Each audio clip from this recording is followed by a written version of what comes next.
Pet owners are often very sensitive about their pet's weight, and I think one of the reasons that there are so many overweight pets out there is because almost the weight has become normalised.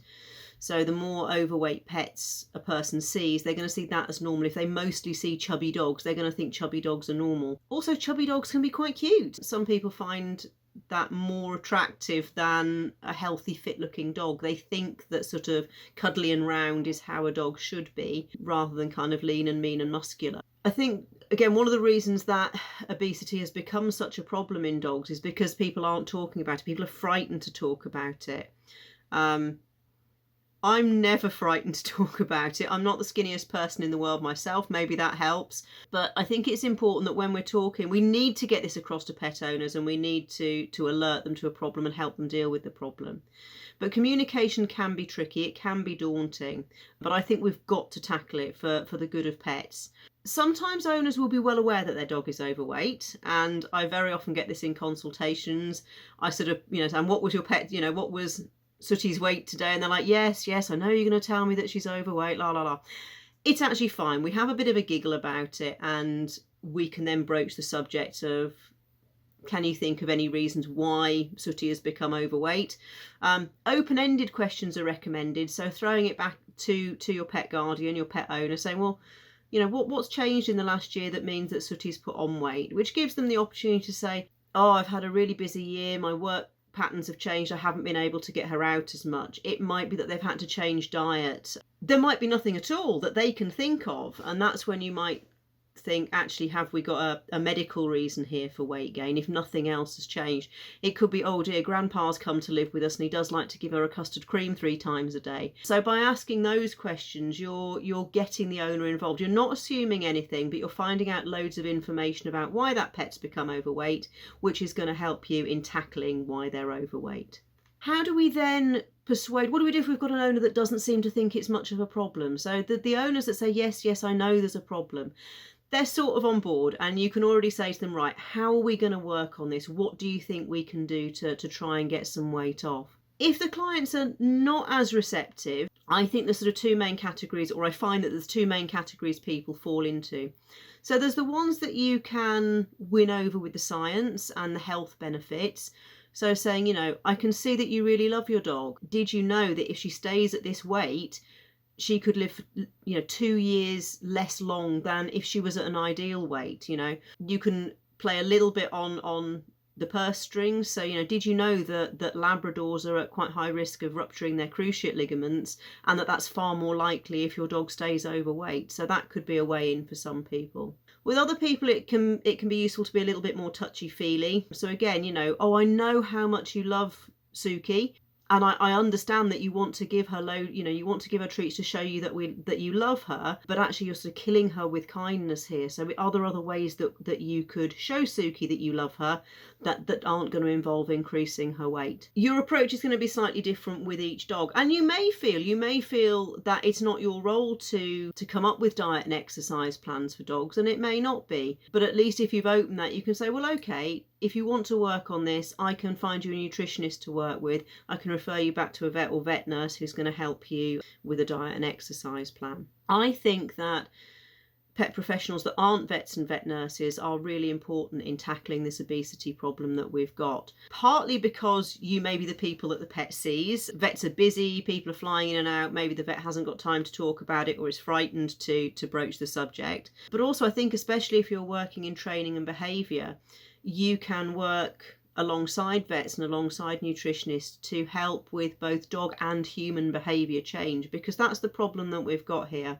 If you imagine that you've got, a dog has done something, so the dog, what tends to happen? So the dog comes up, dog sits, looks at the owner, head on one side, ears cocked, really cute. What does your owner tend to do? They give a dog biscuit, and they say, oh, well, he's asking for food all the time, and he's really sad and he's begging all the time, so I'm giving treats. What if, as a trainer or a behaviourist, you can say, well, actually, you've sort of taught him to ask for treats. You've taught him to expect treats when he comes over and does the little head cocking. He's kind of trained you to give treats. I come over, I cock my head, I look really cute, I get a dog biscuit. Brilliant. Dogs are really smart and very good trainers of people. So how about if instead you offer something else? Dogs really want our company, they want our time, they want our affection. So how about when he comes over, you play a little game, you take him for an extra walk if you've got time, do some grooming. If you do want to give them a treat, perhaps they have to work for a little bit. Now, I'm not one of these people that thinks dogs have to work for every mouthful that they get, but why not? Okay, you want this dog biscuit, let's do some sit to downs, you know, let's do some sit to stands, let's learn some tricks. 2 or 3 repetitions of a trick that the dog knows, then they might get the treat. They're good, fun things for reducing the number of treats that go in, reducing the amount of food that goes in, but also building that bond between the dog and the owner so much better. I mean, food's great and it's kind of a primary reward and it's something that we always go to, but there's a lot more fun that we can have with our dogs if we don't always reach for the food. One thing that we're going to have to tackle is how we get across how overweight a pet is, but also monitoring weight and weight change. So there's real 3 areas that I look at there. There's obviously weight. Most pet owners aren't going to have scales at home that they can get their dog onto unless it's a particularly small dog. But a lot of pet shops, a lot of vet surgeries are quite happy now for people to walk in and weigh their pets on a regular basis. So using a well-designed commercial scales once a month is a really good way to monitor weight. It's not a great way to identify if a dog is overweight in the first place. Although you will have weight charts for pedigree breeds, they can vary wildly. So I've got 6 Springers at home and they vary in weight at the moment from 15 to about 22 kilos and they're all at an ideal weight. They're just all different shapes and sizes. There's Labradors come through my practice doors that are a healthy weight at 20 kilos and Labradors that are a healthy weight at 40 plus kilos. So weight on its own is not a good indication of is this dog overweight, but it does obviously allow you to chart progress over time. I really like body condition scoring, and body condition scoring can be an excellent way to get across that a dog is not at its ideal weight. My preferred chart goes from 1 to 9, with 4 and 5 being ideal weights. We're looking at 3 main areas on body condition scoring. Can we see the ribs? Can we feel the ribs easily? Do we have to poke our fingers right in, or are we not finding ribs at all? So looking at the rib cage, looking at the waist. So when looking from above, is there a waistline that comes in behind the rib cage? If it's really skinny, dog's probably too thin. If there is no waist, dog's definitely too fat.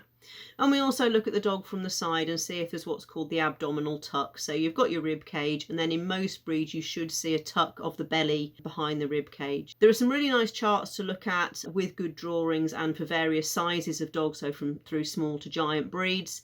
Can be difficult to assess pets if they are very hairy, so you'll often have to get your hands right in there to feel them. And some breeds are more challenging than others. So breeds with a very short back, so the sort of what would be described as cobby dogs, so Bichon Frises and Pugs would be the 2 main ones for me, and even French Bulldogs a little bit. They don't have as much of an abdominal tuck even when they are a normal shape. They are much more barrel-shaped dogs. So they can present a little bit more of a challenge. But by looking at a lot of dogs and assessing dogs and comparing them to the charts, it's much easier to say, is this dog at its ideal weight? Combine that with popping them on the scales, and then you have, you know, your kind of baseline measurement for that dog. Another thing that I love to get pet owners doing at home is measuring their dogs. Sometimes, especially with a small breed, you're not going to see massive movements on the scale, even if you're only measuring every 2 or 4 weeks. But you can see differences with a tape measure. Takes a little bit of practice. I like to train the dogs to stand nicely for this. It can be quite frightening the first time anybody goes to go around them with a tape measure. So again, an ideal opportunity for trainers and behaviourists to get involved here. But I like to measure around the neck, around the widest part of the chest, and then also around the narrowest part of their waist, and record those measurements on a regular basis. And that can be really good for motivating your owners, for them to see that size going down over time.